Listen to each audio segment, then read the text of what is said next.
Sofa cum bed পুরো complete. মিস্ত্রি কেমন বসে আছে, এক মিস্ত্রি টেনে আমাকে দেখাচ্ছে।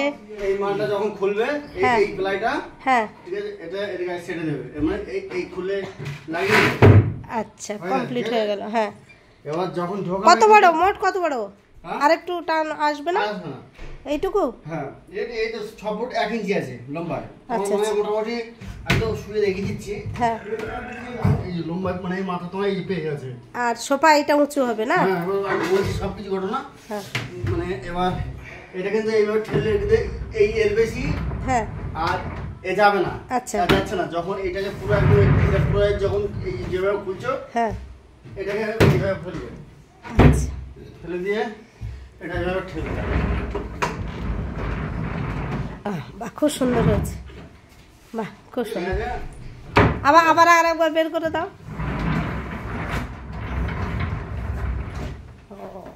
আচ্ছা বালিশ কাঁথা বের করার পরে এই ঢাকনা পুরো কমপ্লিট।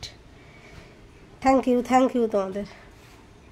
দেখো বন্ধুরা, জাজিম দিলেই রেডি। এবার কাকু এসেছে না,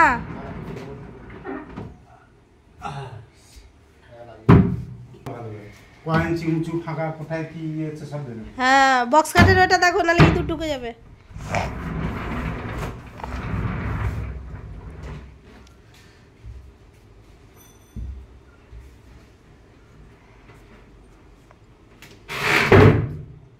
রেডি সোফা কাম লম্বাই গদি হবে তিনটে গদি হবে আর একটা গদি পিছনে যাবে। এমনি যখন বসছো এবার মানে 3টে গদি টোটাল আসবে। 3টে গদির পরে যখন তুমি গুটি দিচ্ছ একটা গদি আনার সময় তোমাকে দিয়ে আবার ইয়ে করতে হবে? না তুমি নিজে করতে হবে। আমি মাপ দিয়ে যাবো, তুমি নিজেই ফিটিং করতে হবে, ওটা কোনো ব্যাপার না। মানে 3টে গদির মধ্যে একটা গদি পিছনে যাবে। তাহলে তো ঠেললে হবে না, ঠেলার আগে এখানে একটু ঠিক করতে হবে। গদি যখন একটা পেছনে যাবে, একটা ওখানে থাকবে আর একটা ভেতরে ঢুকে যাবে। না 3টে গদি থাকবে এখানে। কি করতে থাকবে? সব থাকে সেটা তাহলে বালিশ টালিশ তো ব্ল্যাঙ্কেট সব এরকম থেকে আছে না? ওই 3টে গদি একটা কি 3টে বালিশ থাকবে ওই পারপাস হবে না নাকি? 3টেই পরপর এরপর বসে যাবে। 3টে পরপর বলতে 2টো গদি এর উপরে বসবে। আচ্ছা একটা গদি পিছনে থাকবে। ও আর যখন শোবে তখন খুললে ওই 3টে গদি পরপর পিছনে হয়ে যাবে। এবার এই গদিটা হাইট কম বেশি হবে। এই যে গদিটা থাকবে এটা হাইট কম, আর এই দুটো গদি একই মাপ থাকবে। এই একটা গদি এর মধ্যে পিছনটা একটা পিছন যাবে, একটা গদি এর উপরে বসবে। এবার 4 আর 2 6 ইঞ্চি হাইট আছে। এবার এটা পিছনে এলান একটা 4 ইঞ্চি পড়ে গেছে। আর যখন ঠেলবে পুরোটা ঠেললে হবে না তো? পুরোটা যখন তুমি ঠেলবে তখন এইটা কিন্তু একসঙ্গে পুরো ঠেললে কিন্তু এর পড়ে যাবে না। এটা পাল্টি করে এটা পুরো এভাবে ঠেলে দিলে তারপর ঠেললে যাবে। সেক্ষেত্রে তো আবার জাজিমও ভাগ করতে হবে। তখন জাজিম তুমি তো খুলেই বসিয়ে দিচ্ছ, তারপরে তুমি তো ঠেলছো। গদি আর জাজিম আলাদা? ওই গদি ও এখন গদির কথা বললে আবার জাজিমের কথা বললো। দেখেছো সব লোকজন কিরম, তিনজনেই খেপাচ্ছে। খেপাবে কেন? দেখো বন্ধুরা পুরো রেডি হলো।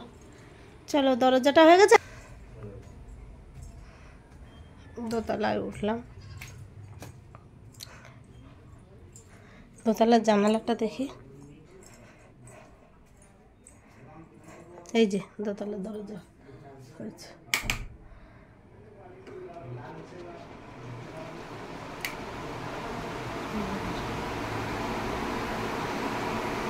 হ্যালো বক্সট,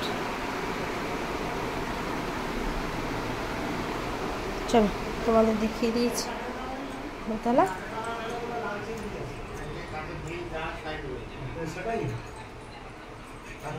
বন্ধুরা তোমরা সবাই ভালো থাকবে। রৌদ্র আসে তাই প্লাস্টিক দেওয়া হয়েছে।